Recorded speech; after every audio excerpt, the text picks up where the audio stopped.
வணக்கம். வாசகசாலையின் நூல் அறிமுகம் பகுதியில் இன்றைக்கு நாம் பார்க்கக்கூடிய நாவல் அபிதா. இதை எழுதியிருக்கக்கூடியவர் லாசா ராமாமிர்தம். லாசா ராமாமிர்தம் திருச்சிக்கு பக்கத்தில் இருக்கக்கூடிய லால்குடியில் பிறந்தவர். இவர் பல்வேறு நூல்களை வெளியிட்டிருக்காரு. நாவல்கள், சிறுகதைகள், இப்படி பல அவர் படைத்திருக்கக்கூடிய படைப்புகள். அவரோட படைப்பில் சிந்தா நதி அப்படிங்கிற படைப்புக்காக அவர் சாகித்ய அகாடமி விருது வாங்கியிருக்காரு. இவரோட நடை, அதாவது இவருடைய மொழி அப்படிங்கிறது வந்து மணிப்பிரவாள நடை அப்படின்னு சொல்லலாம். மணிப்பிரவாள நடை அப்படின்னா என்ன அப்படின்னு பார்த்தோம்னா, வடமொழியும் தமிழ் சொற்களும் கலந்து புழக்கத்தில் இருக்கக்கூடிய வகையில் எழுதக்கூடிய மொழியை தான் மணிப்பிரவாள நடை அப்படின்னு சொல்லுவாங்க. இப்போ இந்த அபிதா அப்படிங்கிறது அபித குச்சலாம்பாள் அப்படிங்கிற ஒரு அம்மனுடைய பேரை குறிக்கக்கூடிய ஒரு சொல். இந்த அபித குச்சலாம்பாள் அப்படிங்கிறதுக்கு தமிழ் சொல் அப்படின்னா அதற்கு இணையான தமிழ் சொல் உண்ணாமலை அம்மன் அப்படின்னு சொல்றாரு. ஆசிரியரே இதுக்கு இன்னொரு அர்த்தம் கற்பிச்சுக்கிட்டதா, அதாவது தானா ஒரு அர்த்தத்தை உண்டாக்கிக்கிட்டதா.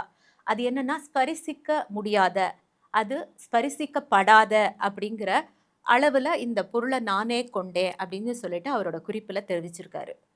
இப்போ இந்த கதை என்ன சொல்லுது, இந்த கதை சுருக்கம் அப்படின்னு பார்த்தோம்னா, அம்பி அப்படிங்கிற ஒரு கேரக்டர். அவன் வந்து தாய் தந்தையற்ற ஒருத்தன், மாமாவோட வளர்ப்பில் வளர்றான். பருவ வயதை அடைந்த உடனே அவனுக்கு மாமாவோட ஏற்பட்ட ஒரு பிணக்கின் காரணமாக வெளியேறான். அனாதரவாக நிற்கக்கூடிய அவனுக்கு அந்த ஊரை விட்டு அவன் வெளியில் போயிடுறான். நகரத்துக்கு வரும்போது அவனுக்கு வந்து வாழ்வளிக்கக்கூடிய எந்த வாழ்வாதாரமும் இல்லாமல் இருக்கும்போது ஒருத்தர் அவனை கண்டெடுத்து அவனுக்கான வாழ்க்கையையும் அவனுக்கான வாழ்வதற்கான ஒரு வேலையையும் கொடுக்குறாரு. பிற்காலத்தில் அவர் தன்னுடைய பெண்ணையே அவனுக்கு மனம் முடித்தும் கொடுக்குறாரு. அந்த பெண் சாவித்ரி. சாவித்ரிக்கும் அம்பிக்கும் திருமணமாகி வாழ்க்கை நடந்துட்டு இருக்கும்போது அவங்களுக்கு பிள்ளை பேரு இல்லை. அதன் காரணமாக சச்சரவுகள் வருது. ஒரு நாள் ரெண்டு பேரும் அம்பி வாழ்ந்த அந்த கரடிமலை அப்படிங்கிற ஊருக்கு பிரயாணம் போகலாம் அப்படின்னு முடிவு செஞ்சு கிளம்பி போகிறாங்க. அங்கே கரடிமலையில் போன உடனே அவருக்கு வந்து எண்ண எழுச்சி, அதாவது நிறைய பழைய ஞாபகங்கள் இப்படி அவரை வந்து ஆக்கிரமிக்குது. அவர் அந்த பருவத்தில் அங்கே இருக்கும்போது அவருக்குள்ள இருந்த ஒரு காதல், அது சகுந்தலா அப்படிங்கிற ஒரு கேரக்டர். அந்த சகுந்தலா அப்படிங்கிறவங்க இறந்து போயிருப்பாங்க. அவங்களோட மகள் அவங்களோட உருவத்திலேயே அபிதா அப்படிங்கிற பேரில் அந்த வீட்டில் வளைய வருவாங்க. அந்த பொண்ணை பார்த்த உடனே அவர் மனதுக்குள்ளே ஏற்படக்கூடிய உணர்ச்சிகள், சாதாரணமாக லாசாராவோட வார்த்தைகள் அல்லது அவருடைய ஒரு சொல்ல எடுத்து நம்ம வந்து ஒவ்வொரு சொல்லுக்கும் ஒரு கவிதை எழுதலாம். இதில் இந்த வரி தான் சிறந்ததாக இருக்கும், இல்லை இந்த வாக்கியத்துலேருந்து நம்ம ஒன்று எடுக்க முடியும் அப்படின்னு இல்லாமல் அவருடைய புத்தகத்தை நம்ம எடுத்து பார்க்க ஆரம்பித்தோம்னா ஒவ்வொரு வரியிலையுமே கவிதை கொட்ட ஆரம்பிக்கும். இந்த தமிழ் அப்படின்னு எடுத்துக்கிட்டோம்னா எண்ணற்ற வார்த்தைகள் கொண்டது தான் தமிழ். அப்படிங்கும்போது இவர் பயன்படுத்தி இருக்கக்கூடிய இந்த வார்த்தைகள் ஒன்னொன்றுமே கவித்துவமானது. அதில் புத்தகத்தில் வந்து இந்த அடிக்கோடிட்டு இந்த பகுதியை நான் உங்களுக்கு சொல்லலாம் அப்படின்னு நினச்சேன்னா அது வந்து முழு புத்தகத்தையும் நான் வாசித்தாதான் அந்த உணர்வை கடத்த முடியும். அப்படியும் சில வரிகளை நான் உங்களுக்கு வாசித்து காட்டுறேன். அப்போது அந்த அபிதாவை வந்து பார்க்குறாரு. அபிதா அப்படிங்கிறவ வந்து பருவ வயது இருக்கக்கூடிய ஒரு பெண்ணு, வளையவரா. அவர் ரொம்ப அன்பா இவங்க ரெண்டு பேர்கிட்டையும், அதாவது அம்பி கிட்டையும் சாவித்ரி கிட்டையும் வந்து நடந்துக்கிறா. சகுந்தலை எப்படி இறந்து போனா, அதாவது தன்னுடைய அம்மா எப்படி இறந்து போனா அப்படிங்கிறத வந்து அம்பிக்கு கடத்துறா.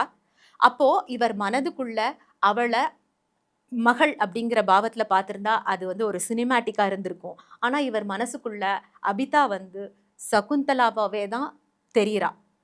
சாதாரணமா மனுஷங்க வந்து உணர்ச்சிகளை இல்லைன்னா பூசி மெழுகி தன்னுடைய வெள்ளை புறத்தை மட்டும்தான் வெளியில காமிக்க நினைப்பாங்க. ஒவ்வொரு மனிதனுக்குள்ளேயும் கருப்பு பக்கங்கள் உண்டு. இரண்டும் கலந்த சாம்பல் நிற பக்கங்களும் இருக்கும். ஆனா யாருமே அந்த கருப்பு நிறத்தை வெளிக்காட்ட மாட்டாங்க.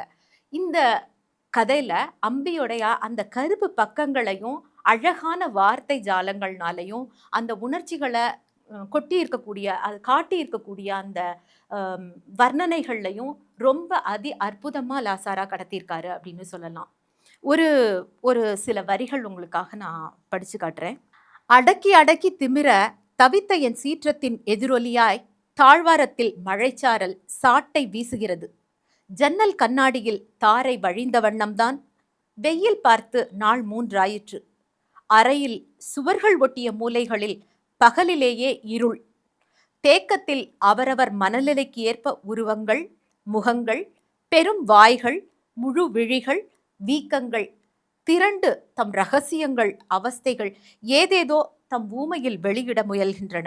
அவையின் காலம் கடந்த ஏக்கம் நெஞ்சில் வண்டல் இறங்குகையில் தாங்குனா அடிபாரம் மார்பை அழுத்துகிறது.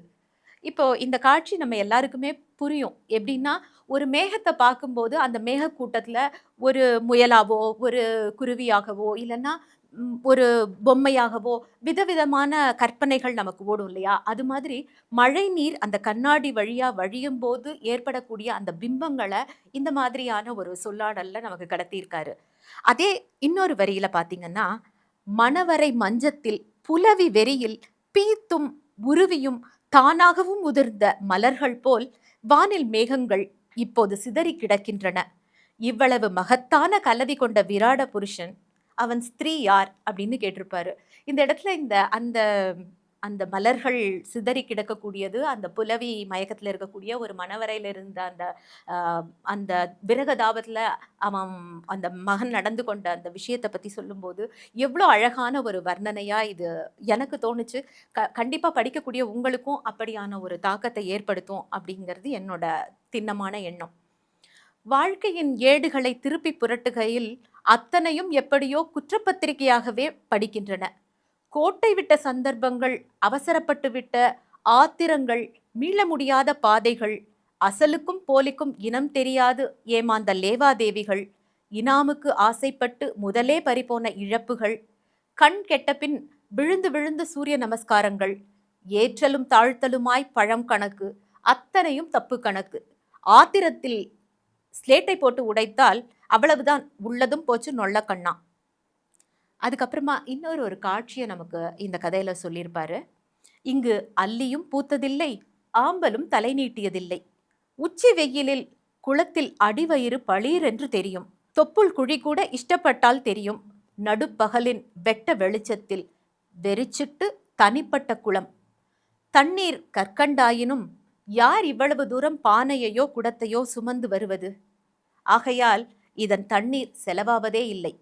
அதனாலேயே பேரும் கன்னிக்குளம். லாசாராவை படிக்கிறது அப்படிங்கிறது ஒரு போதை மாதிரி தான். அந்த போதை, அந்த அந்த அனுபவம் அப்படிங்கிறது அவ்வளவு சுலபமானதில்லை. ஆனால் அதுக்குள்ளே போயிட்டோம் அப்படின்னா மீண்டும் மீண்டும் மீண்டும் நம்ம அதுக்குள்ளே விழுந்து அதுலேருந்து வெளிவர முடியாத ஒரு பரவச நிலையை அடைவோம் அப்படிங்கிறதுல மாற்று கருத்தே இருக்க முடியாது. இது ஒரு 100 பக்கங்கள் கொண்ட ஒரு நூல் தான். ஆனால் இதை ஓவர் நைட்டில் படிச்சிட முடியும் அப்படின்னு சொல்ல முடியாது. ஏன்னா இதோட திடம் அப்படிங்கிறது அடர்த்தி அப்படிங்கிறது நம்மளை பல நாட்களுக்கு இதை படிக்க வைக்கும்.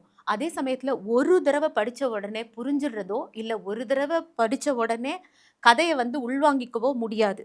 கண்டிப்பாக தொடர்ந்து 2 அல்லது 3 அல்லது 4 முறை நம்ம வாசிக்கும் போது அது பலவிதமான விரிவுகளை நமக்கு ஏற்படுத்தும் அப்படிங்கிறதும் நிச்சயம். அதனால ஒரு தடவை வாசிக்க முடியாத ஆனால் தவிர்க்கவே முடியாத மொழிநடை கொண்ட ஒரு நூல் அப்படின்னு சொல்லலாம்.